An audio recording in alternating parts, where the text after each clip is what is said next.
talk a lot about the potential to transform society, or wanting to transform society. And I hear that kind of talk a lot, but it appears to me that attempts to transform society when we really haven't transformed ourselves are always going to be inherently limited, because all we're going to do is create a new version of the old status quo. And this work with nonviolent communication, I think, more than many things, really does have the potential to transform society. Because if you can internalize not just nonviolent communication as a technique, but really the attitudes that are what make it so important and successful, if you can internalize those attitudes and really shift towards a nonviolent way of being with other people and a nonviolent way of being with yourself, and using these techniques to help kind of move into that space, I think that really does have the potential to be transformative. And I mean, truly transformative. And I think one of the ways that we saw that in our group is that by working together, we interacted in a way, by doing these exercises and techniques and sharing together, we interacted in a way that just doesn't happen anywhere else at this university. In academia, sometimes I feel like we are like dingoes fighting over a carcass, you know, diminishing resources, and we almost have this sort of anxiety against each other sort of built into the structure, you know, across departments and so forth. And that's one of the things that I really don't like, because I really like to really believe and feel that I can work with people as a team. And some days I think that, okay, we're doing that, and other days when I look at the budget or something and, you know, I feel like we're fighting each other.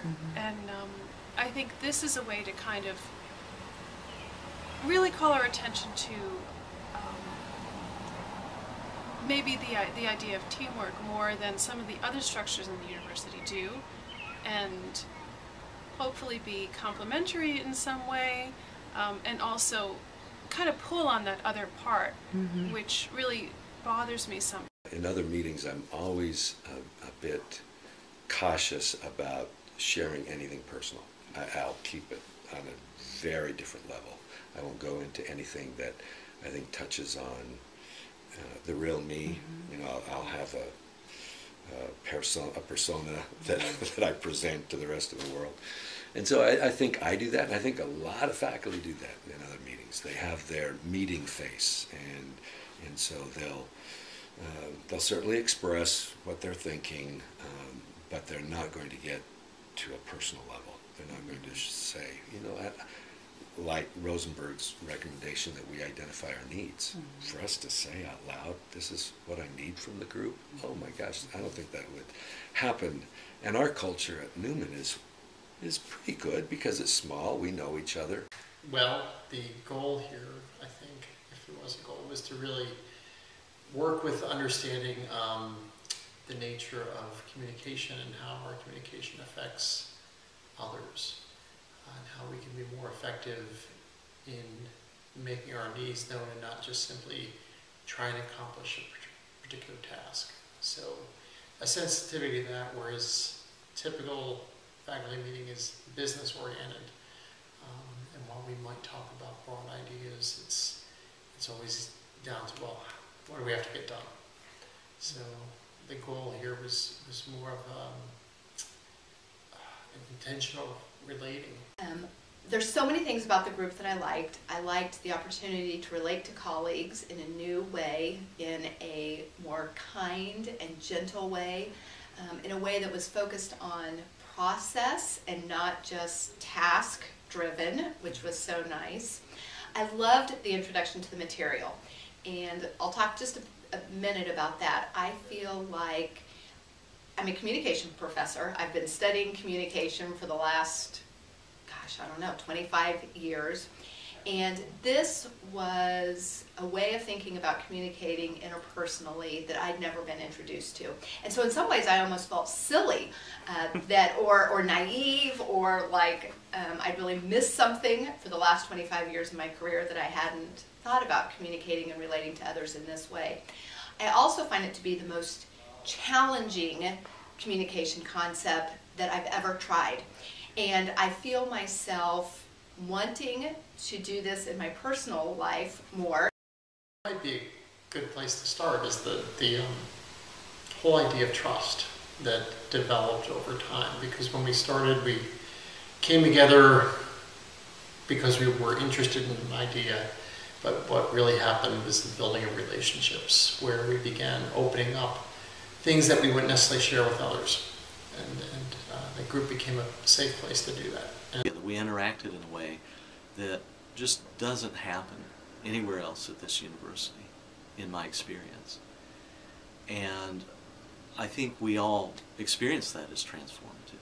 It transformed our relationships with each other. It transformed how we felt, I think, about what we were doing with faculty colleagues and staff colleagues. It transformed, I think, how we were thinking about how we relate with our students and dealing with some of the issues that come up with students. And it became a meeting that became personally important to almost all of us, I think, if not all of us.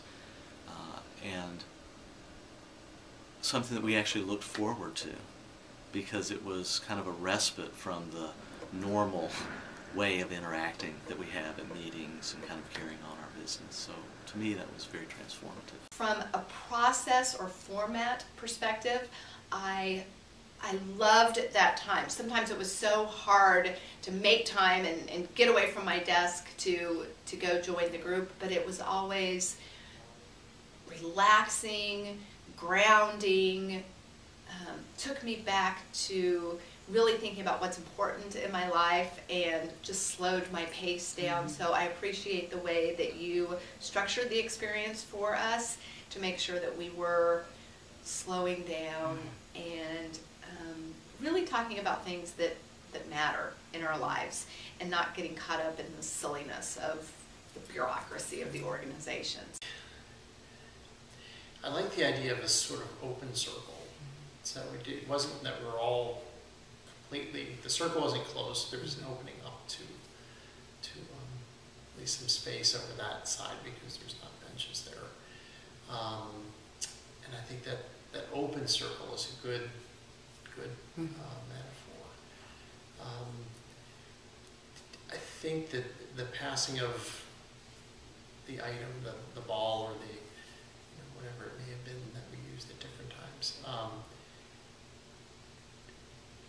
drew an attention to a kind of active listening to the person. And so typical meetings, you have people jumping in with their thoughts and there's not that patient listening. And I think that it sort of required a patient listening to what someone else had to say without feeling the need to respond right away to it. And it was kind of freeing because you were also not sitting there thinking, oh, what do I say to them? You were just listening. And that open listening, I think it creates room for growth to take place. I'll just relate the experience that really touched me. I think it was the section we were just talking about, listening with empathy, and just trying to understand what the other person is saying, and not leading the person to say what we want them to say, but just really being in tune with the message they're trying to give us, and just taking that in, just listening without judgment. And you probably remember this, Marguerite. It was a conversation I had with Greg. Oh, yeah. And Greg modeled for us as a group the approach. And I was talking about a relationship that I was in. And he just used Rosenberg's model. And I found myself opening up a lot more than I had anticipated I was going to. I had no intention of being that open with the group. Even though I felt pretty safe with the group, I just thought, how much do I really want to share? But the technique of truly listening with empathy, I just felt myself being much more open and much more willing to share what what I had been thinking and what I'd been feeling. So I found it fascinating. I think in our group we were really lucky that the people that you had invited and that had expressed interest to be in the group were so compatible. I felt really connected with everybody, and I didn't know, I didn't know Susan that well to begin with. I'd had some interactions with Greg, but I didn't know him very well to begin with. You and I had had some interactions. I probably felt like I knew you and Sonia more than anybody else. Audrey I didn't know well. John McCormick I didn't know well. So through this experience, I really felt like I got to know these colleagues that were engaged in the process. And ostensibly we're there to just talk about the book and learn the skills and the strategies, but as we began to incorporate them and try them out on each other, you can't help but get to know people in a very different level. One of the great strengths is that it gives you a window of opportunity to actually kind of know your colleagues outside of the everyday onrush of things, where it makes you become more conscious that they're real people and and you can relate to them in that way. And I know some people will form little groups and get to know each other outside of the university, but that doesn't always happen. And I really like that it happened here. And in an interesting way, it is a way to forge interdisciplinary collaboration, which is one of the big things that Newman seems to be talking about, or various people at Newman seem to be focusing on, and we're all interested in. But to get to that in a real way, I think people who work together will tend to gravitate towards people they know, and this is an opportunity for more people to really get to know and trust other people. I think it is countercultural in some really significant ways. I think all of us became even more sensitized to the idea that we live in a fairly violent culture, and a lot of times that's not overt violence, but just kind of a more subtle violence of not really respecting other people's opinions and feelings and things like that. And I think I don't know if this is ever going to be for everybody, but it seems like if it had a potential, if it can't succeed at a place like Newman that explicitly adopts those values, and to a large degree really I think tries to live them out, then I don't know how much hope there is in other places. But at the same time, I think that what this is about is really getting in touch with our just really humanity, and connecting with each other at a really human level, which I'd like to think is universal. Although I know there's a lot of personal and psychological and institutional obstacles to doing that sometimes. I'm kind of excited about the experiment, though. Can we really be human and still function at an institutional level in a very effective way? I'd like to believe we can.